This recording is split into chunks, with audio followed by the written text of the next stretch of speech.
Hey there, Browns fans! We've got some important information for Week 2 that you're going to want to stay tuned for. Before we jump into the latest on the team, be sure to hit that like button and subscribe to the channel. Let's get to it. Okay, let's get this out of the way. The Cleveland Browns are heading into a pivotal Week 2 matchup against the Jacksonville Jaguars, and Deshaun Watson is under the microscope.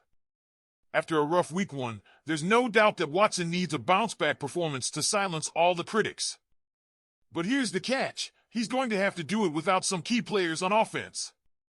The latest injury report doesn't look good to us. Our source, Mary Kay Cabot, reports that left tackle Jed Wills Jr. is officially ruled out for this week. To make matters worse, Jack Conklin is questionable after being limited in practice. And if that wasn't enough, we already knew that David Njoku would be out after being ruled out earlier in the week. So what does this mean for Watson and the offense? The offensive line struggled mightily in Week 1, allowing 6 sacks. Without Wills and possibly Conklin, we're looking at James Hudson stepping in again at left tackle, while DeJuan Jones will likely take over at right tackle. Hudson held his own last week, but Jones, well, let's just say his performance left a lot to be desired with that 51.6 grade from PFF. Yikes! Conklin hasn't played since the 2023 season opener, and while he was limited in practice this week, there's no guarantee he'll be ready to go. If he can't play, it'll be the same story as last week, with Hudson and Jones trying to hold down the line. And what's going on with Wills? This is becoming a real frustration for Browns fans. He returned to practice on September 4th, was a full participant on Friday, but he's still not ready to play. With him in a contract year, that raises some big questions about his future with the team. So what do you guys think? Can the Browns offense pull it together despite these injuries, or are we in for another tough game against the Jaguars? Let's talk about Myles Garrett. Our star defensive end and reigning Defensive Player of the Year was added to the injury report on Thursday with what was labeled a foot injury. Naturally, that had everyone a little on edge. But good news, Browns fans, Garrett was back on the practice field Friday, and it looks like he's on track to play against the Jaguars this Sunday. Breathe easy. And it's not just Garrett. Fellow defensive end Zadarius Smith also missed practice on Thursday but returned on Friday, which means we'll likely have both of our defensive powerhouses ready to roll in Jacksonville. Considering how much pressure our defense will need to put on Trevor Lawrence, having these two available is huge for us. However, on the offensive side, tight end David Njoku has already been ruled out with a knee injury. That's a tough loss, especially after the struggles we saw from Deshaun Watson and the offense in Week 1 against the Cowboys. Watson was under constant pressure, and with Njoku out, the offense will have to get creative to find some rhythm. The Browns are coming off that tough 33-17 loss to the Cowboys, where Dak Prescott came to play right after signing his massive new contract. Our offense couldn't keep up, but this week against the Jaguars is a fresh start. Jacksonville's celebrating their home opener at TR Everbank Stadium in a fun nod to Trevor Lawrence, but we're hoping to spoil that party. So, what do you think, Browns fans? Will Myles Garrett and Zadarius Smith help lead our defense to a big win in Jacksonville? And can Watson bounce back after last week's struggles? All right, so here's what's going down ahead of our matchup against the Jacksonville Jaguars. The Jags are definitely getting ready for a tough battle against our defense, and let me tell you, they know it. Remember last season, Week 14? We faced off against Jacksonville and walked away with a 31-27 win. Not only did we score 4 sacks, but we also snagged 3 interceptions. And this year, they're studying that game tape hard to figure out how to avoid a repeat performance. One name the Jaguars just can't stop talking about? Myles Garrett. Jaguars running back Travis Etienne said it plain and simple, understanding, Myles Garrett, he's live each and every play. Garrett is a certified game wrecker, and they know it.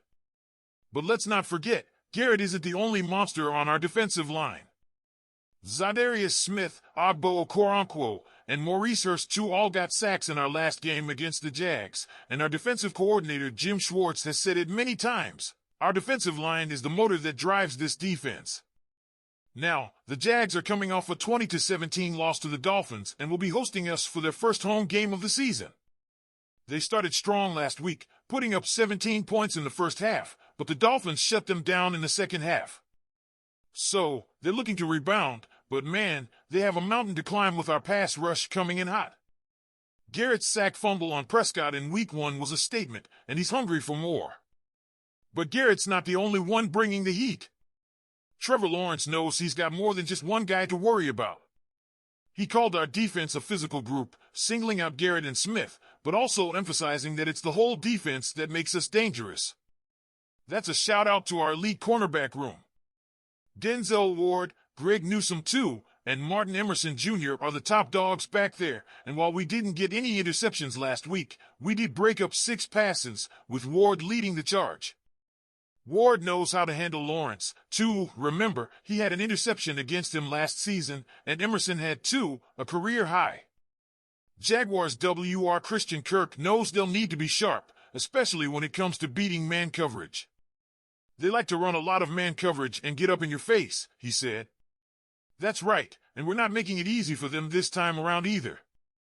On the flip side, the Jaguars aren't exactly a pushover on defense themselves. They've got DE Josh Hines-Allen, who led their defense with 17.5 sacks last season. He's already talking about how dangerous Deshaun Watson can be when he scrambles. You can see just from last week, it's probably going to take more than 1 or 2 people to get him down, Hines-Allen said. So, the pressure will be on Watson to make the right plays, especially with the Jaguars coming after him. Now, Browns fans, let's talk injuries. We've got some tough news. Right tackle Jack Conklin is still listed as questionable for Week 2 as he continues his recovery from last year's season-ending knee injury. Conklin's been getting more reps in practice, but Stefanski says they'll make the final decision after Friday's practice. If Conklin's not ready, we could be looking at a repeat of Week 1, with James Hudson III and DeJuan Jones stepping in on the O-line. Unfortunately, we'll be missing left tackle Jedrick Wills Jr. again. Wills has been progressing, and he did participate in practice on Thursday and Friday, but he's not quite ready for game action. Stefanski says he's getting closer, though, so hopefully, we'll see him back soon. Tight end David Njoku is another key piece we'll be without on Sunday, as he's been ruled out with an ankle injury and is considered week to week. So, how are you feeling about this, Browns fans? With Garrett and Smith leading our defense, do you think we'll repeat last season's success against the Jags? And can Watson shake off the pressure and step up in Jacksonville, despite the injury challenges on the offensive line? Let me know your thoughts in the comments below. And hey, don't forget to hit that like button and subscribe so you don't miss out on any Browns news. We've got a big game ahead, and we're all in this together. Go Browns!